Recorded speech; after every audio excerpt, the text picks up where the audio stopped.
Alors, c'est mon aventure toujours à la pointe de la technologie, ça vous le savez. Et oui, je viens de plonger près du Titanic et je viens de retrouver la télécommande du Titan. J'ai retrouvé la télécommande du Titan. Alors, je m'excuse, c'est ma faute, je le reconnais. Et mea culpa, c'est ma faute, je le reconnais. J'étais en train de jouer à Expédition, mode runner, et pendant que le Titan était en mouvement. Alors ça a fait des interférences et c'est moi qui l'ai amené à sa perte. Je suis désolé, excusez-moi, c'est ma faute.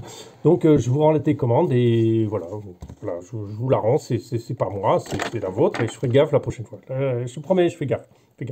Bon, on n'est pas là pour parler d'eau, mais on parle de terre. Déjà, petite parenthèse, on va parler de moquette un peu. Et oui, je vais travailler chez Tapis et Jardin. Et oui, faites votre... installez vos fleurs en plastique et votre, comment on appelle ça, votre pelouse en plastique dans votre jardin artificiel connecté qui vous permettra de changer de couleur de la pelouse, d'avoir les petits rennes qui s'allument et qui clignotent de toutes les couleurs. Pendant les périodes de Noël, ce sera des plus jolis et même si vous avez de la chance, vous pouvez dégoter la machine à faire du vin chaud pas bon, et oui, avec un faux stand et un faux serveur en plastique gonflable. Voilà, donc attention, s'il ne parle pas de cette moquette-là, malheureusement, je parle de la moquette, pas non plus celle qu'on fume, mais de celle que la course que demain on va la faire, qu'on va y être. Voilà, demain, deuxième manche du challenge Prague Open Challenge. Donc, que se passe-t-il? Bah, je présente plus trois catégories là. Je laisse tomber la Tamiya. La Tamiya, je l'emmène par contre, et ça, je vous le conseille, c'est si vous faites de la Formule 1 ou si vous faites, par exemple, cette ordre de catégorie, c'est super pour découvrir le circuit. C'est-à-dire que, premier abord, tu mets ta Tamiya sur la route, tu roules, tu roules avec la Tamiya, et ça permet d'apprendre le circuit, parce que la Tamiya MO5, elle a l'avantage d'être en une traction, donc ça glisse un peu au freinage, ça glisse un peu à l'accélération, donc ça fait que il faut faire attention, ça a tendance à faire des têtes à queue aussi, il faut pas trop appuyer exactement comme une Formule 1, c'est ça qui est étonnant. Voilà, donc ça c'est une très bonne école que je donne à mon fils, et fait une dizaine de tours avec la NSU et la Tamiya MO5, et après tu passes sur ta Formule 1, et après tu vas voir, tu as déjà quelque chose dans les mains, tu as déjà le circuit un peu connu, t'as pas pris de risque parce que tu as pris la NSU qui risque rien, et voilà, maintenant tu es chaud, bah, tu peux y aller. Voilà, toujours s'échauffer, c'est important. Toujours s'échauffer de n'importe quel sport. Voilà, bon, ça c'est mes parenthèses inutiles qui servent à rien, sauf qu'à vous énerver, pas vous demander qu'est-ce que ça va faire. Donc demain, je ne présente pas la Tamiya, mais je l'aurai, j'emmène ce soir justement parce qu'on va installer le circuit. J'essaierai de vous mettre en ligne, au moins sur Facebook ou sur YouTube, une petite photo du circuit, qui n'est pas de moi cette fois-ci, j'en ai créé un, mais il sera la fois prochaine. Bon, qu'importe, on s'en fiche. Et le, comment dire, et qu'est-ce que je voulais dire? Oui, je vais faire du stock avec la Carten T410 de mon fils, enfin que mon fils a roulé jusqu'à maintenant.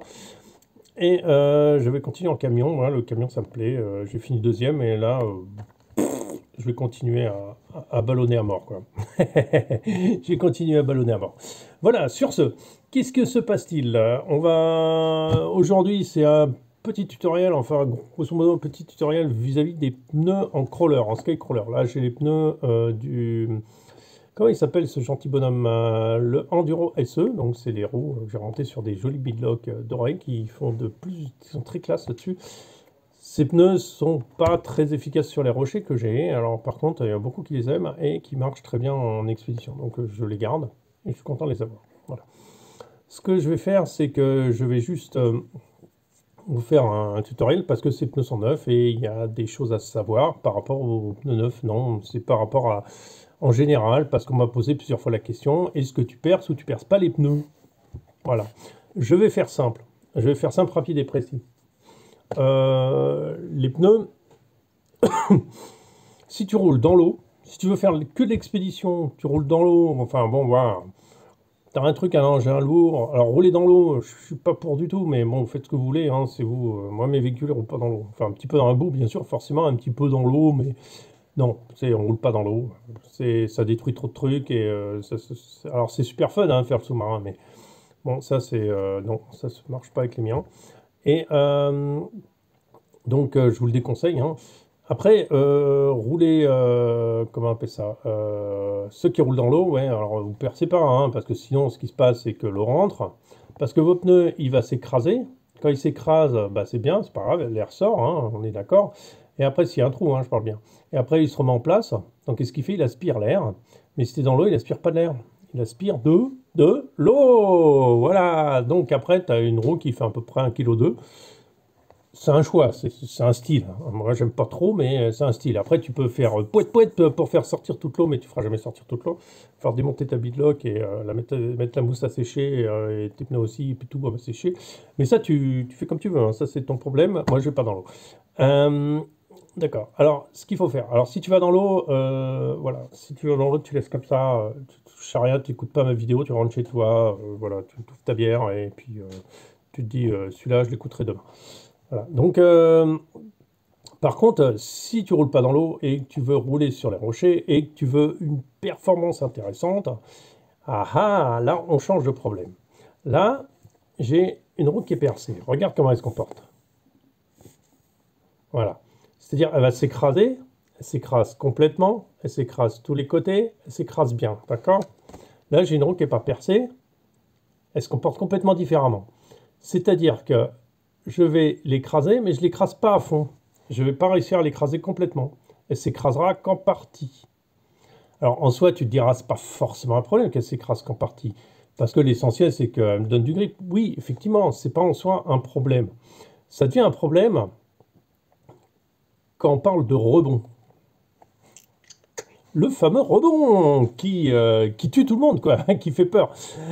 Alors, ça me permet de faire un tutoriel un peu plus complet sur les pneus, d'ailleurs, ça va peut-être étaler un peu plus la discussion.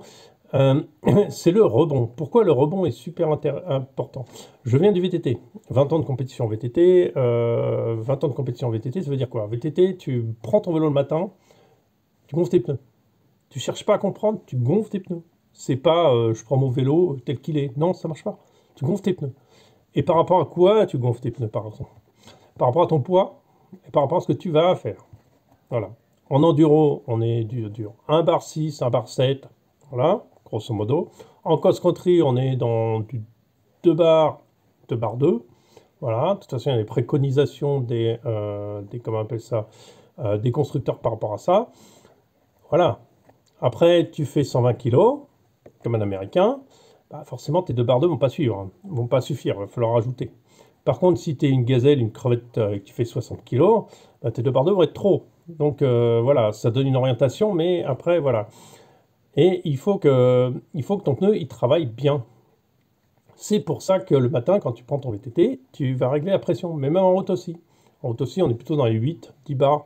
Ça dépend du poids du pilote, quoi. Voilà, donc là-dessus, c'est super important la pression, malgré que personne ne s'y attarde beaucoup. Et là, on ne peut pas l'adapter. Il va falloir simplement, on peut l'adapter ici par les mousses qu'on va mettre plus ou moins dures, ok. Mais les mousses, ça a le tort de se dégrader. Donc, quand elles sont neuves, elles sont dures, comme là, elles sont absolument neuves. Mais après, la seule chose qui va pouvoir te faire jouer dessus, c'est plus ou moins la pression d'air qui est dedans. Si la pression va augmenter en appuyant, c'est pas forcément ce qu'on recherche, voilà. Parce que là, on est censé rouler sur les petites vitesses, on est censé avoir un pneu qui épouse la forme du circuit. Je vous signale qu'en vrai scale crawler, les mecs ils sont à 900 grammes hein, de pression, 900 ou je sais pas combien, mais c'est très très bas, hein, c'est du fat bike, hein. 700-900 grammes. Hein. Donc en fait, ils ont vraiment des pneus très peu gonflés pour que le pneu puisse vraiment prendre la forme du truc.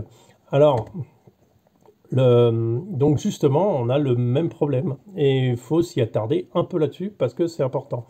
Alors, le problème que ton pneu va pas s'enfoncer et qui devient de plus en plus dur quand on appuie dessus, c'est qu'il va pas assez se déformer. On n'est pas sur un véhicule rapide, on est un véhicule lent. Un véhicule lent, on cherche l'accroche, on cherche le pilotage, si tu veux. C'est ça, on cherche le grip, on cherche tout ce que tu veux. Et bien là, cette dureté qui va augmenter en fonction que tu l'enfonces, ça va te déranger. Et on va se trouver face au rebond du pneu, c'est-à-dire, par exemple, tu vas au bord d'un obstacle, d'une petite marche, là, comme ça. Là, il y a une autre marche, enfin, je ne vais pas sur le terrain. Et qu'est-ce qui se passe quand tu as un rebond trop grand? C'est que le pneu, il va faire ça, paf, paf, paf, paf, paf, et jamais il reste au sol, et jamais il s'adapte, et jamais il fait ça. T'as beau avancer doucement, ça fait ça, ça, ça, ça, ça. Et c'est mauvais. C'est qu'il y a trop de pression dedans. Voilà. par rapport à là où j'ai mon pneu qui est percé, donc lui, tu vois, on peut vraiment le tordre, lui, il va s'écraser et il va, tu vois, il va arriver sur l'obstacle, il va s'écraser, il va prendre, il va contourner l'obstacle et il va avancer. Voilà. Donc, moi, ce que je vous conseille, si vous roulez pas dans l'eau, percez vos pneus. Comment on perce vos pneus? Bah, c'est tout simple. Moi, je prends un ciseau comme ça, un ciseau à ongles, parce que ça a assez de puissance. Mais si tu as un ciseau à carreau, c'est pareil. Tu fais gaffe de ne pas faire l'intérieur. Tu fais l'intérieur, enfin l'intérieur, que ça se voit pas trop, c'est pas joli, un petit trou. Et puis, tu pinces un peu le pneu et tu vas le découper, quoi. Mais fais un trou clair, tu vois, un trou qui est vraiment que l'air sort et rentre, quoi. Tu vois?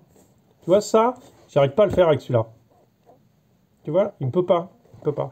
Et c'est là où le rebond est super important. Alors, le rebond, oui, ça me permet de sauter au-dessus. Oui, mais ça joue aussi un très mauvais rôle, le rebond. Parce que si ton pneu est trop ferme, il va te déranger. Ton pneu ne va pas rester collé au sol.